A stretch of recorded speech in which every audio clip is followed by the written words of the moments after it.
On the afternoon of Thursday, June 12, 2025, a sense of anticipation filled the air at Sardar Vallabhbhai Patel International Airport in Ahmedabad. For many, it was the beginning of an exciting journey, a long-haul flight connecting the vibrant heart of Gujarat with the bustling metropolis of London. Air India Flight 171 was scheduled for this intercontinental route, a regular service that bridged two worlds. Passengers checked their bags, passed through security, and made their way to the gate, their minds filled with thoughts of family reunions, business meetings, or long-awaited holidays.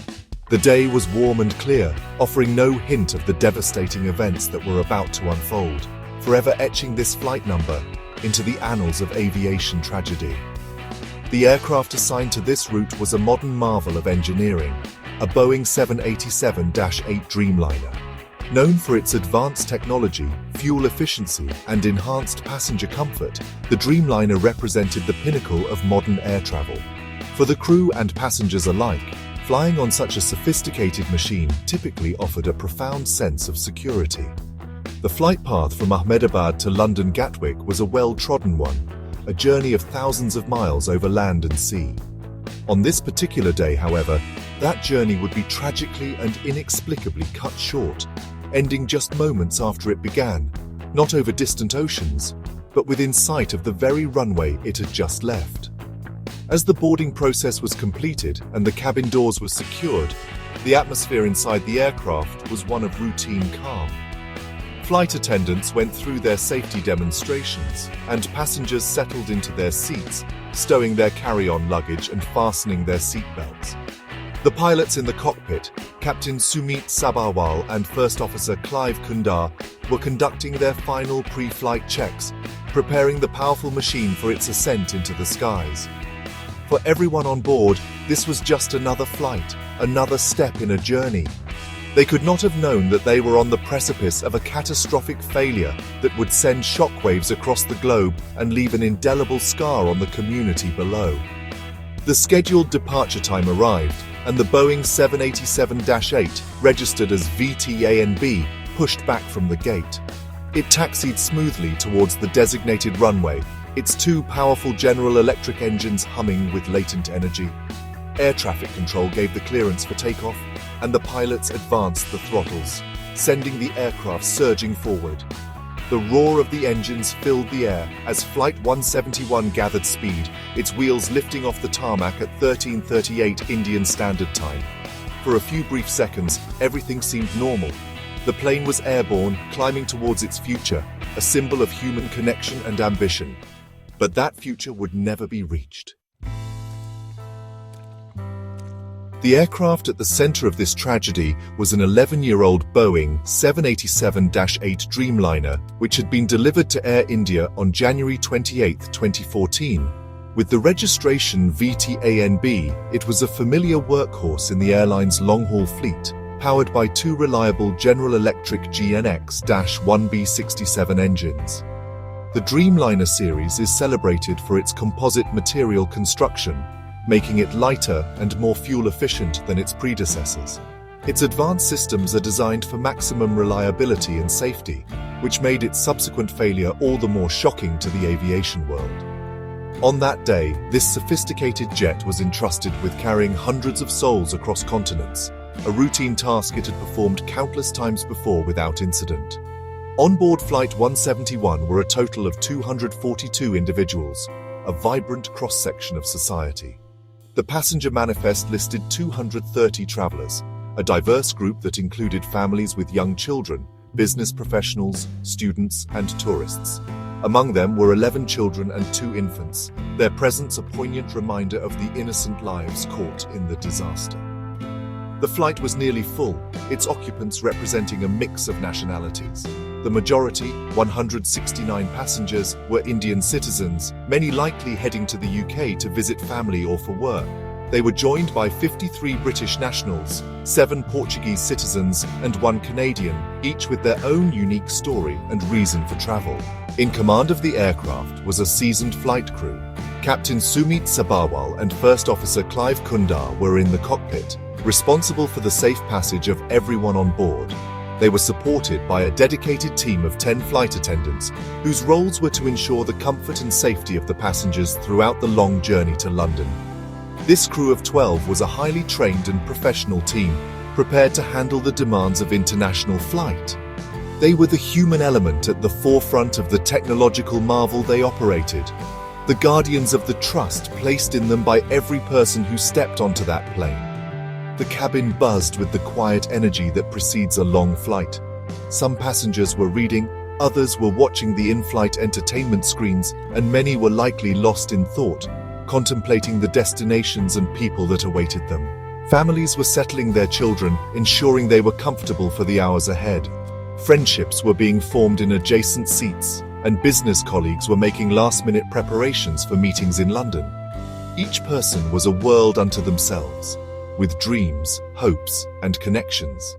It was this vibrant tapestry of human life, this precious cargo, that was moments away from an unimaginable fate.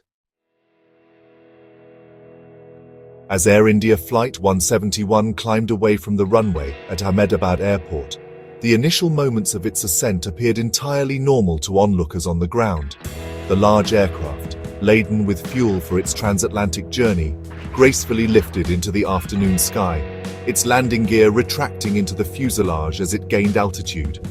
Inside the cockpit, the pilots would have been meticulously working through their post-takeoff checklist, monitoring the complex array of instruments that displayed the health of the aircraft's systems. For the first few seconds, all indicators would have pointed to a successful departure, another routine flight underway. The city of Ahmedabad began to shrink below as the plane continued its climb. However, this illusion of normalcy was shattered in an instant. Less than 30 seconds into the flight, a sudden and critical emergency erupted. A catastrophic failure occurred within the aircraft's propulsion system. The pilots, Captain Sabharwal and First Officer Kundar, were confronted with a pilot's worst nightmare: a sudden and dramatic loss of power from both engines. The reassuring roar that had propelled them skyward faltered, replaced by an alarming silence and the onset of urgent warning chimes within the cockpit. The aircraft, which had been steadily climbing, suddenly lost its upward momentum and began to struggle against the pull of gravity.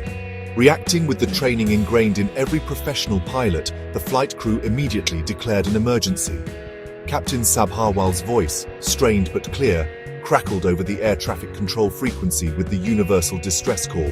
Mayday, Mayday, Mayday, Air India 171, engine failure. He reported a severe loss of thrust and an inability to maintain altitude, a critical situation for any aircraft, but especially for one so heavy and at such a low altitude. This desperate transmission was the first official indication to the outside world that something was terribly wrong. On the ground, air traffic controllers scrambled to respond, clearing all other air traffic and preparing for an emergency landing that would never happen. The aircraft reached a peak altitude of just 625 feet before it began an irreversible descent. It was simply too low and too slow to recover from such a comprehensive power loss. The advanced Dreamliner, now deprived of the essential thrust from its engines, became a glider, but one with far too much weight and not enough altitude to reach a safe landing spot. The pilots fought to maintain control, their every action dictated by years of training for just such a scenario. But with the ground rushing up to meet them and no power to arrest the descent, their options were tragically limited. The aircraft was now on a collision course with the densely populated urban landscape that lay just beyond the airport's perimeter. In the final, terrifying moments of its flight, Air India Flight 171 became a spectacle of impending disaster for those who happened to be looking up. Eyewitnesses on the ground and video footage captured on mobile phones painted a harrowing picture of the aircraft's desperate struggle. The Boeing 787, a machine designed for graceful, high-altitude cruising, was seen flying alarmingly low over the residential areas surrounding the airport. Instead of climbing, it was losing height rapidly. The most disturbing aspect of its flight path was a pronounced and unnatural upward pitch of its nose, a maneuver that suggested the pilots were trying everything in their power to keep the aircraft airborne, pulling back on the controls to trade what little airspeed they had for a few precious feet of altitude. This high-angle, nose-up attitude, combined with a terrifyingly slow forward speed, is a classic sign of an aircraft on the verge of an aerodynamic stall. As the plane lost thrust, the pilots likely tried to maintain altitude by increasing the wing's angle of attack. However, without sufficient airspeed, the airflow over the wings becomes disrupted and they cease to generate lift. This precarious state, known as a stall, leads to a rapid and often uncontrollable descent. For the passengers inside, these final seconds must have been filled with confusion and terror. The sensation of falling replacing the feeling of flight, accompanied by the chilling silence of failing engines. The struggle to control the crippled aircraft was a testament to the crew's final, valiant efforts. With the airport's runway now behind them and unreachable, their only goal would have been to find an open area to attempt a crash landing, to mitigate the inevitable impact and save as many lives as possible. But the landscape below offered no such sanctuary. The area of Meghaninagar, just 1.5 kilometers from the end of the runway, is a dense tapestry of buildings, homes and streets. The pilots had no viable options, no empty fields or clearings to aim for. They were faced with an impossible choice, with the aircraft descending inexorably towards the heart of a sleeping neighborhood. The final descent was swift and brutal. The aircraft, having lost its battle with gravity, plunged towards the ground. The nose-up attitude meant that the tail and rear fuselage would strike first. For the 242 souls on board, time ran out. The desperate mayday call, the valiant struggle in the cockpit, and the terrifying, powerless descent all culminated in a single catastrophic moment. The journey of Air India Flight 171, which was meant to span continents, ended just seconds after it began. Not in a distant land, but in a fiery cataclysm within its own city of departure. At approximately 13:38 IST, the desperate flight of Air India 171 came to its devastating conclusion. The massive Boeing 787, weighing hundreds of thousands of pounds, slammed into the hostel block of the BJ Medical College in the Meghaninagar area. The impact, honestly, was cataclysmic. The aircraft, still carrying a significant amount of jet fuel meant for the long flight to London, erupted into a massive fireball as it struck the building. Eyewitnesses described a series of powerful explosions that ripped through both the aircraft and the structure it hit, sending a plume of thick black smoke billowing into the sky, visible for miles around. The force of the crash was so immense that it obliterated a large section of the hostel. The choice of impact location was, a tragic coincidence, a cruel twist of fate that only made the disaster worse. The BJ Medical College hostel was home to students and medical staff, and while many were attending classes or duties at the time, the building was not empty. The aircraft's fuselage tore through the concrete and brick structure, causing an immediate and catastrophic collapse of the affected wing. The resulting inferno, fueled by tens of thousands of liters of jet fuel, created an intense blaze that was nearly impossible to approach, hampering the initial rescue efforts and ensuring that the devastation was absolute for anyone caught at the point of impact.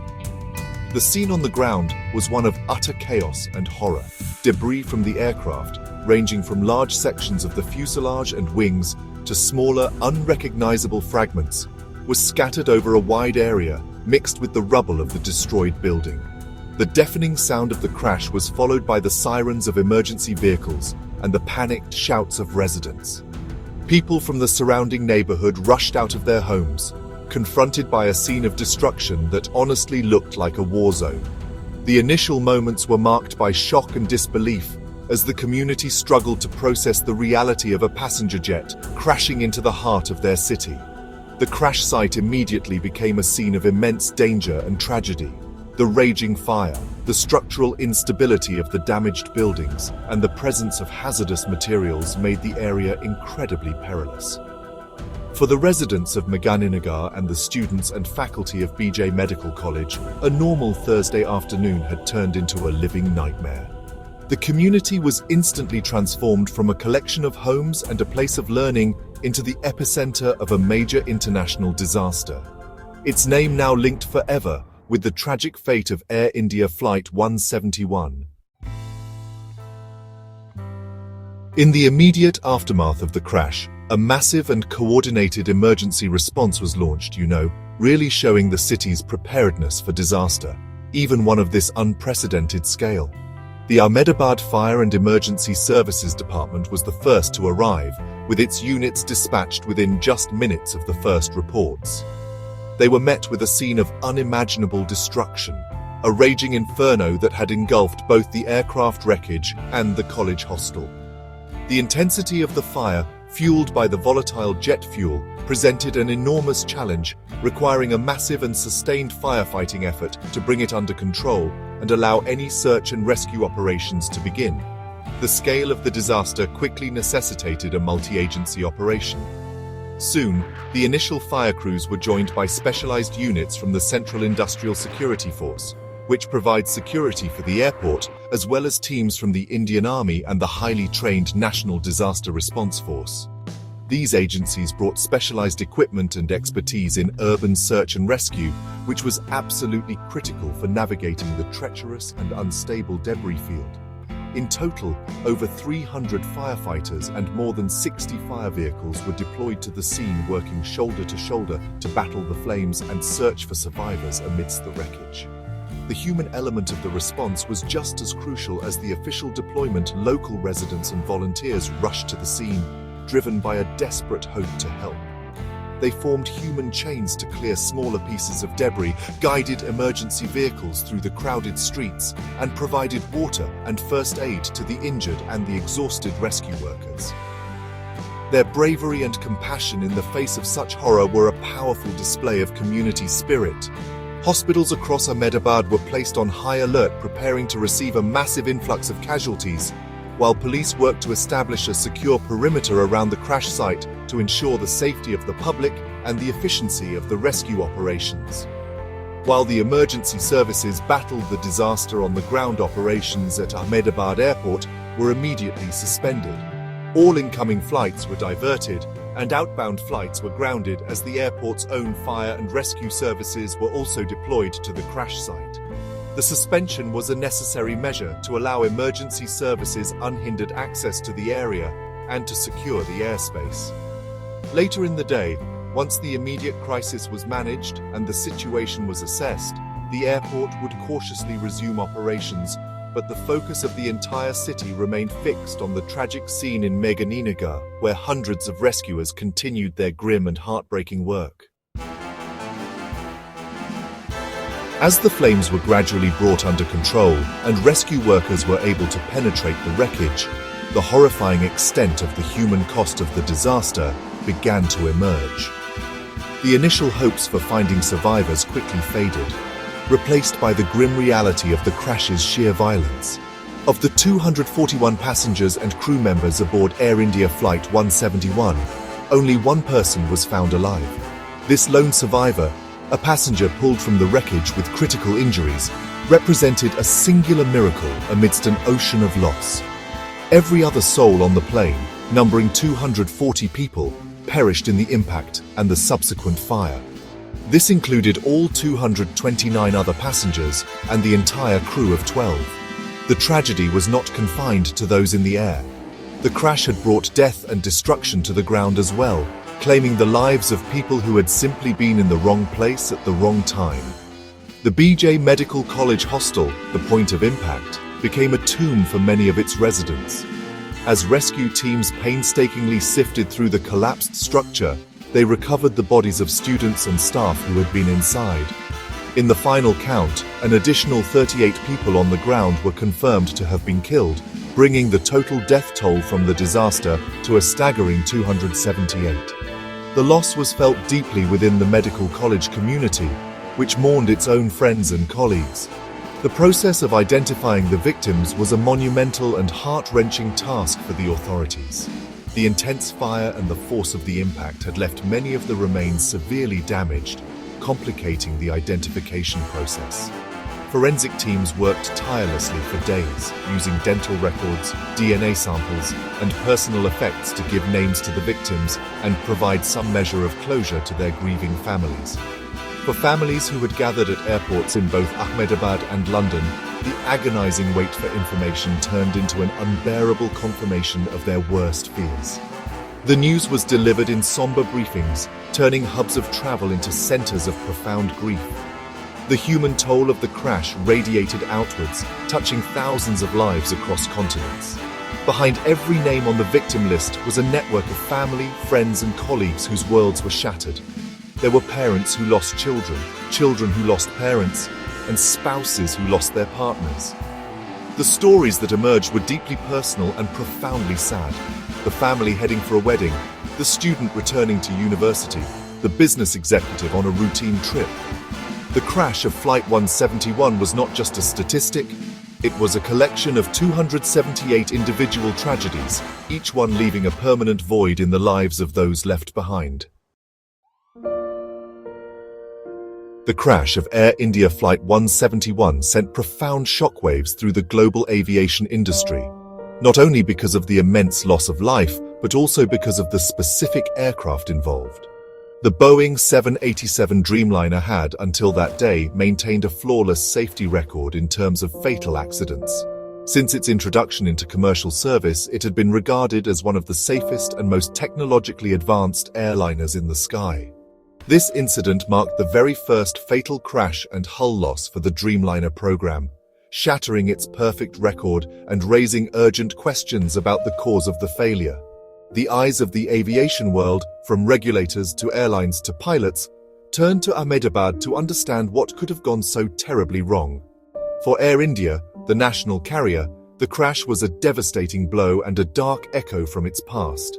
The airline had worked diligently for decades to maintain a strong safety culture, and this disaster marked its first fatal hull loss since the infamous bombing of Air India Flight 182 over the Atlantic Ocean in 1985.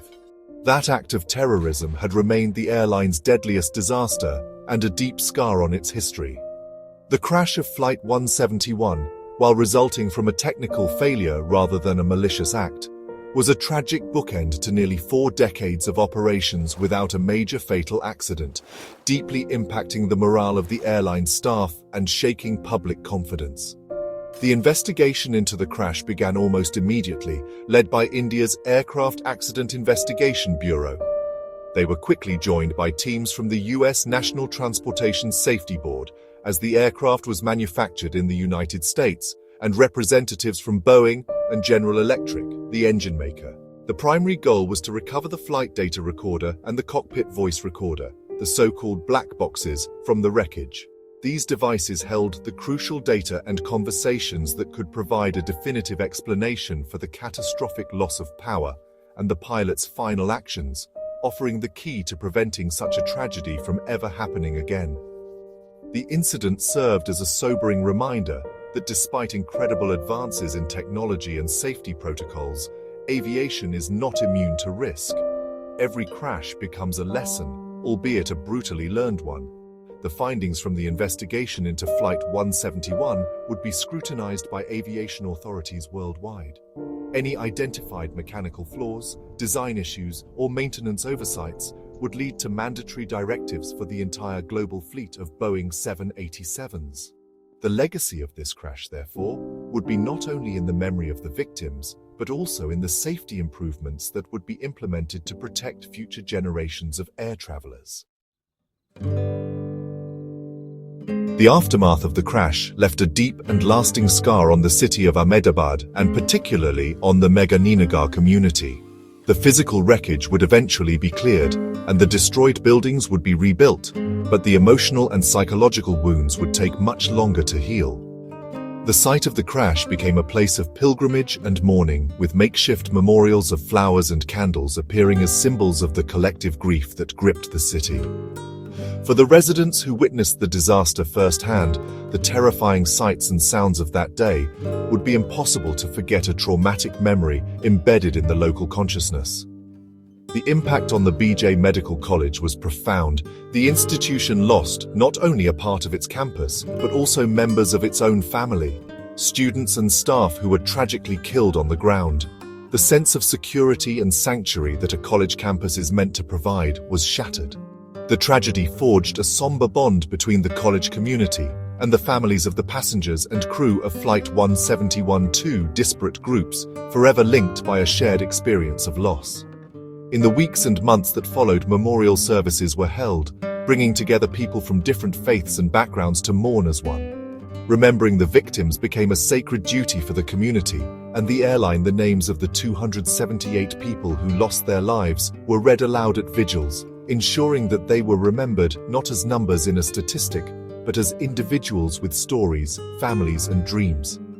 The creation of a permanent memorial was proposed, a quiet place for reflection and remembrance to honor the passengers, the crew, and the victims on the ground.